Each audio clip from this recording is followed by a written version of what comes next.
Hi friends, good morning. কেমন আছো তোমরা সবাই? আশা করি খুব ভালো আছো।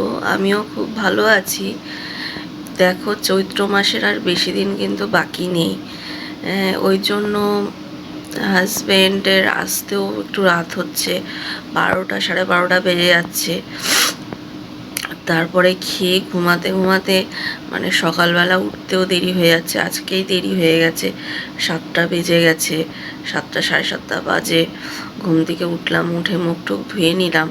তা আজকে আমাদের হচ্ছে ঘাট কাজ, মানে আমার কাকি শাশুড়ি যে মারা গেছিলেন তার আজকে কাজ হবে।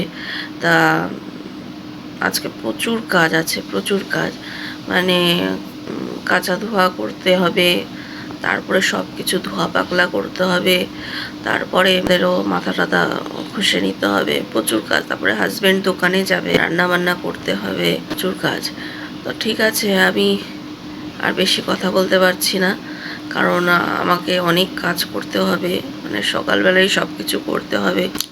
তা ওই জন্য আমি কাজগুলি করি, তোমরা ভিডিওটা দেখতে থাকো, ঠিক আছে? দেখো বন্ধুরা, কত জামা কাপড় কেচেছি। এর মধ্যে বিছানার চাদরও আছে, বালিশের ওয়ার, কাঁথা কম্বলের ওয়ার আরও ভেজানো রয়েছে, ওগুলো কাচতে হবে। আগে রান্নাটা করে নিই, পরে মেলবো এগুলো। দেখো, এদিকে আমি রান্না করে নিয়েছি। এখানে করেছি মটর ডাল, সজনে ডাঁটা, কুমড়ো দিয়ে, ধনেপাতা দিয়ে, আর ইঁচড়ের তরকারি করেছি। এঁচড়টা আমি কালকে কেটে রেখেছিলাম, এই জন্য তাড়াতাড়ি হয়ে গেছে। আর শাক ভাজা করেছি, শাকটাও কুটে রেখে দিয়েছিলাম। তারপরে রান্না করতে করতেই আমি সব মশলাপাতির কৌটোগুলো বার করেছি, এগুলো ধুয়ে নেব। তারপরে রান্নাঘরটা ঝাড়ার জন্য দেখো ঝুল ঝাড়বো। রান্নার সব সরিয়ে দিয়ে আমি রান্নাঘরটা ঝেড়ে নিচ্ছি। রান্নাঘর ঝেড়ে তারপরে কৌটোগুলো ধোয়া হয়ে গেছে, ওগুলো আমি পরে গুছিয়ে রাখবো। আগে রান্নাঘরটা ভালো করে ঝেড়ে নিই। ভালোই হয়েছে, চৈত্র মাসে এমনিতেও ঘর ঝাড়তে হয়। আর তারপরে আজকে যেহেতু কাজ সব ধোয়া পাকলা হচ্ছে, একেবারে কাজটা হয়ে গেল, মানে দুটো কাজে একটা কাজ হয়ে গেল। আর এদিকেও আমি রান্নাঘরটা পরিষ্কার করে এই দরজার মধ্যে ঝিনুকের এগুলি ঝোলানো আছে সাজানোর জন্য, যে কিনেছিলাম, এটা দীঘার থেকে কিনেছিলাম। আমাদের এই ঘরে একটা আছে, ও ঘরে একটা আছে, দুটোই খুলবো। আর এমন জোরে আমার হাজব্যান্ড আটকে রেখেছে, খুলতেই পারছি না। অনেক কষ্ট করে তারপরে খুলেছি। এগুলো তো সহসায় খোলা হয় না, কারণ ওপর দিয়েই ঝেড়ে নিই, কিন্তু ওপর দিয়ে ঝুলটা হয়তো পড়ে যায়, কিন্তু কালো কালো হয়ে থাকে। এগুলো আজকে বার করে একদম সার্ফ দিয়ে বা যে কোনো ধোয়ার জিনিস দিয়ে এগুলোকে ভালো করে ঘষে ঘষে পরিষ্কার করব। ওই জন্য এগুলো খুলে নিচ্ছি। আর দেখো, এখানেও একটা ঝিনুকের জিনিস রয়েছে ঝোলানো, এটা আমাদের বেসিনের সামনে রয়েছে, এটাও খুলে নেব। দেখো, সব ঝিনুকের এগুলো আমি পরিষ্কার করে ধুয়ে নিয়েছি। কিছু ভেঙেও গেছে, এমন ঘষেছি, কিছু ভেঙেও চলে গেছে। এগুলো একটু রোদে দিয়ে আসি, তারপর ঘরে নিয়ে আসবো। স্নান করে চলে এসেছি, কাঁচা ধোয়া তো করেছি, কাঁচা ধোয়া করে মেলতে পারিনি। আগে রান্নাটা করেছি, ঘরটার মুছে নিয়ে রান্নাটা করে নিয়েছি, কারণ জানি যে হাজব্যান্ড যাবে দোকানে। তাও আজকে একটু দেরি হয়ে গেছে, 10টার মধ্যে চলে যায়, আজকে 10:30 বেজে গেছে। কাঁচা ধোয়া করে ঘরটর মুছে বাসন মাজলাম, তারপরে রান্না করলাম। রান্না করে তারপরে ওই নোক টোক ছুঁয়ে দিল, তারপরে মাথা টাথা ঘষে চলে এসেছি। দেখো, বিছানা সব পড়ে রয়েছে, এখনও কিছু পাতা হয়নি। হ্যাঁ, পাতবো। তার টিফিনটা আগে করে নিলাম। টিফিনটা খেয়ে এখন একটু বসেছি, এখন আবার কাজকর্মগুলো করব। অনেক কাজ বাকি, কারণ বিছনা চাদর ফাদর পাতবো, বালিশের ওয়াল লাগাবো, তারপরে রান্নাঘরের রান্না করতে করতেই আমি সব কৌটোকাটিগুলি সব ধুয়ে নিয়েছি, রান্নাঘর পরিষ্কার করে নিয়েছি, সে তো তোমাদের দেখালামই। দেখো বন্ধুরা, বিছানার চাদরগুলো পেতে নিয়েছি, বালিশের ওয়ারগুলো ঢুকিয়ে দিয়েছি, সবগুলো পেতে নিয়েছি, সব ঘরেই পাতা হয়ে গেছে। কিন্তু জামা কাপড়গুলো শুকিয়ে গেছে, এত রোদের তাপ, সব চাদর ফাদর সব শুকিয়ে গেছে, কয়েকটা ভিজে আছে সেগুলো মেলে দিয়েছি, আর সবই শুকিয়ে গেছে। এগুলো আমি ভাঁজ করব পরে। এই দেখো দেখো বারান্দায়ও একটা নতুন বিছানার চাদর পেতে দিয়েছি। আমার ছেলে গান শুনছিল হেডফোনে, এই দেখো বিছানার মধ্যে রেখে দিয়েছে। আর এটা এই ঘরেও পেতে দিয়েছি, এটা আমার শাশুড়ি মায়ের ঘর, এখানেও বিছানার চাদর টাদর পেতে একদম বালিশের ওয়ার টোয়ার ভরা হয়ে গেছে। দেখো বন্ধুরা, আবার আমার মা কি পাঠিয়েছে।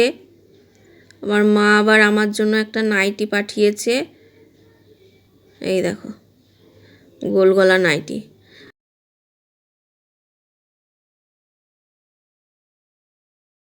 আর 2 ছেলের জন্য পাঠিয়ে দিয়েছে, দেখো এরকম গেঞ্জি পাঠিয়েছে। 2 ভাইয়ের জন্য দুটো কালারের, একটা লাল একটা কালো, দুজনের দুটো পাঠিয়ে দিয়েছে। দেখো বন্ধুরা, তোমাদের তো দেখালাম সব জামা কাপড়গুলো এনে রেখে দিয়েছি। বিছানার চাদর টাদর পেতে বালিশের ওয়ার টোয়ার ভরে আমি জামা কাপড়গুলো গোছালাম। গুছিয়ে এখন পয়লা বৈশাখে যেই নাইটিটা আমি পরবো, সেই নাইটিটা দেখো এইটা পরবো ভেবেছি। এইটা কেটে অনেক বড় হয়, কেটে আমি সেলাই করতে বসেছি। এই যে সেলাই করছি, সেলাই করে রাখি, তাহলে পয়লা বৈশাখের দিন এমনিতেও সকালবেলা টাইম হবে না, কারণ হাজব্যান্ডের সঙ্গে আমি যাই প্রত্যেকবার, ছেলেরাও যায়, শাশুড়ি মাও যান, কিন্তু আগের বছর আমি গেছিলাম, গত বছর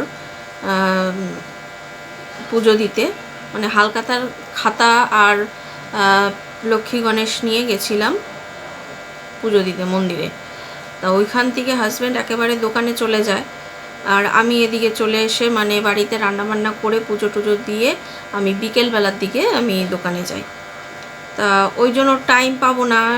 আমি ভাবলাম যে তাহলে আগের থেকেই সব গুছিয়ে টুচিয়ে রেখে দিই, এগুলো সেলাই করে রাখি।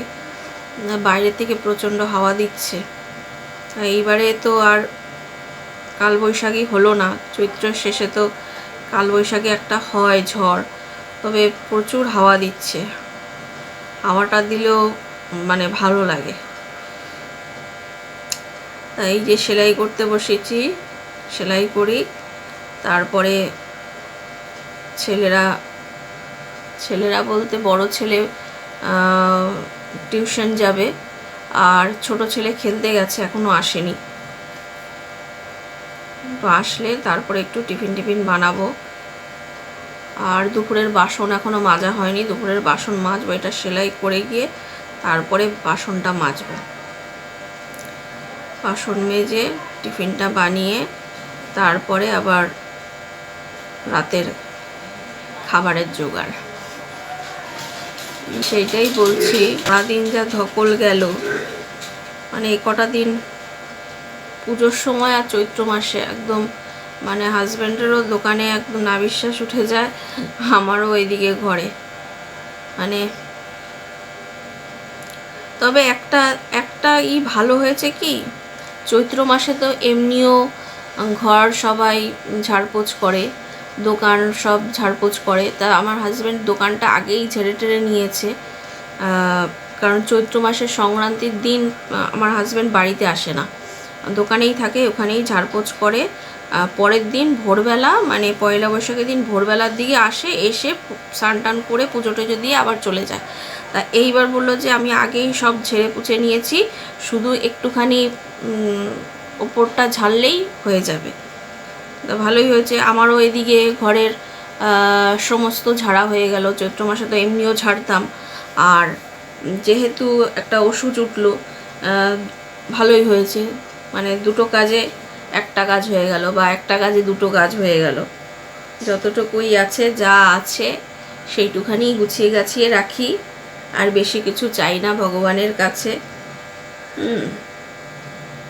যা দিয়েছে ভগবান ওটাতেই খুশি থাকতে চাই। তবে মানুষ তো, মানুষের তো চাহিদার শেষ নেই, যত দাও ততই লাগে, মানুষের চাহিদার কোনো শেষ নেই। যেমন একটা উদাহরণ দেই, আমার নিজের কথাই বলছি। যখন আমি এই চ্যানেলটা শুরু করেছিলাম, তখন আস্তে আস্তে যখন অনেকগুলো ভিডিও বানিয়ে ফেলেছি, তখন দেখছি যে আমার ভিউজ হচ্ছে না, সাবস্ক্রাইবার হচ্ছে না। আমি তখন মনে মনে ভাবছিলাম কি করছি আমি। হ্যাঁ, ভালোবেসে একটা জিনিস করলাম, সেটাতে কোনো রেসপন্স পাচ্ছি না। আমি এই নিয়ে ভিডিও বানিয়েছি, কিন্তু তাও আমি মানে আশা ছাড়িনি, যে মানুষের তো একটা আশা থাকে না, দেখি কি হয়, দেখি কি হয়। তা এরকম করে করে করে করে করে করে দেখো, যখন ভাবছিলাম ভিউজ হয় না, সাবস্ক্রাইবার হয় না, তখন ভাবছিলাম কি করে হবে। আর যখন এখন হচ্ছে, তখন ভাবছি যে আর একটু বেশি কি করে হবে। মানুষের চাহিদার শেষ নেই। ইউটিউবের তো একটা রুলস আছে, সে তো যারা করে, যারা ইউটিউবার আছে তারা সকলেই জানে, ছোট বড় ইউটিউবাররা সকলেই জানে। কিন্তু বড় বড় ইউটিউবারদের তো তোমরা চ্যানেলগুলো দেখোই, তাদের দেখোই, তোমরা ভালোবাসো। ছোট ছোট ইউটিউবারদেরও সুযোগ করে দাও তোমরা। তোমরা যদি এগিয়ে না আসো, মানে তাহলে আমরা কি করে চলবো বলো? সেটাই হচ্ছে কথা। তোমরা আগালে আমরাও আরেক পা আগাবো, তোমরা যদি 2 পা আগাও আমরা 3 পা আগাবো। এটাই হচ্ছে কথা। মানে কিছু দিলে কিছু পাওয়া যায়, আজকালকার দিন হচ্ছে এইটাই। তা তোমাদের ভালোবাসা, তোমাদের সব কিছু নিয়েই, হ্যাঁ, তোমরা যা কমেন্টস করো, আর সব কিছু, মানে এভরিথিং, সব কিছু নিয়ে তোমাদের যদি মন জয় করতে পারি, এটাই অনেক বড়। মানুষের জীবনের তো ঠিক নেই, মানে এখন আছে, পর মুহূর্তে সে চলে যেতে পারে। তোমাদের মনের মধ্যে যদি এতটুকু আমি ভালোবাসা দিয়ে একটা জায়গা করে নিতে পারি, বা তোমরা যদি আমাকে ভালোবাসো, বা আমার ভিডিও দেখে যদি তোমরা এন্টারটেনমেন্ট হও, ভালো লাগে তোমাদের, তোমরা কিন্তু অবশ্যই ভিডিওগুলো দেখে লাইক করো আর কমেন্টস করো। কমেন্টস তো আমি প্রত্যেকেরই দেখি, আর লাইক করে দিও ভিডিওগুলো। আর তোমরা যদি শেয়ার না করো, আমরা কি করে পৌঁছাবো, মানে তোমাদের মনের মধ্যে আমরা কি করে পৌঁছাবো? তোমরা যদি একটু শেয়ার করো, একটু তোমাদের রিলেটিভদের মধ্যে, তোমাদের জানাশোনা, তোমাদের ফ্রেন্ড সার্কেলের মধ্যে যদি একটু শেয়ার করে দাও ভিডিওগুলো, তাহলে কিন্তু আমরা খুবই, মানে ছোট ছোট ইউটিউবাররা খুবই উপকৃত হই, বুঝেছো? সেইটাই বলছি। এখন যখন দেখছি যে আমার আস্তে আস্তে সাবস্ক্রাইবার বাড়ছে, এতদিন ভাবছিলাম কি করে আমি 500 সাবস্ক্রাইবার করব, তারপরে 500 সাবস্ক্রাইবার হয়ে গেল যখন, এখন আবার ভাবছি কি করে আমি 1000 সাবস্ক্রাইবার করব। এরকম করে করে আমাকে ভিউজও বাড়াতে হবে আর সাবস্ক্রাইবারও বাড়াতে হবে। কিন্তু বাড়াবো কি করে? তোমরা যদি ভিডিওগুলি দেখে শেয়ার না করো, তাহলে আমি কি করে বাড়াবো? ইউটিউব থেকে তো তোমাদের আমি ছেড়ে দিচ্ছি, আপলোড করে ছেড়ে দিচ্ছি, তারা তাদের মতন কাজ করে যাচ্ছে। তোমরা যদি একটু আমাদের সুযোগ না করে দাও, তাহলে কি করে আমরা এগোবো বলো? তা সেই জন্যই বলছি, তোমাদের যদি ভিডিওগুলি ভালো লাগে, বারবার করে আমি একটা কথাই বলছি, তাহলে কিন্তু একটা লাইক করে দিও, শেয়ার করো আর সাবস্ক্রাইব করে দিও, ঠিক আছে? তাহলে আবার দেখা হবে নতুন আরেকটা ভিডিও নিয়ে। ততক্ষণ পর্যন্ত তোমরা খুব ভালো থেকো, সুস্থ থেকো আর লাইফটাকে এনজয় করো, ঠিক আছে? কারণ মানুষের জীবন একটাই, বারবার মানুষের জন্ম হবে কি না জানি না, আমিও জানি না আর তোমরাও জানো না। মানুষের জীবন কিন্তু একটাই, আর এই জীবনটাকে হেলে খেলে অতিবাহিত করো না, এনজয় করো, এনজয় করো। দুঃখ তো আছেই, সুখ দুঃখ দুটোই পাশাপাশি থাকবে, কিন্তু দুঃখটাকে বাদ দিয়ে সুখটাকেই খুঁজে নাও। ওইটুখানি সময়ই তোমাদের দেখবে মনটা ভরে যাবে। তো ঠিক আছে, আজকের মতন এই পর্যন্তই। আবার দেখা হবে নতুন আরেকটা ভিডিও নিয়ে। ততক্ষণ পর্যন্ত টাটা।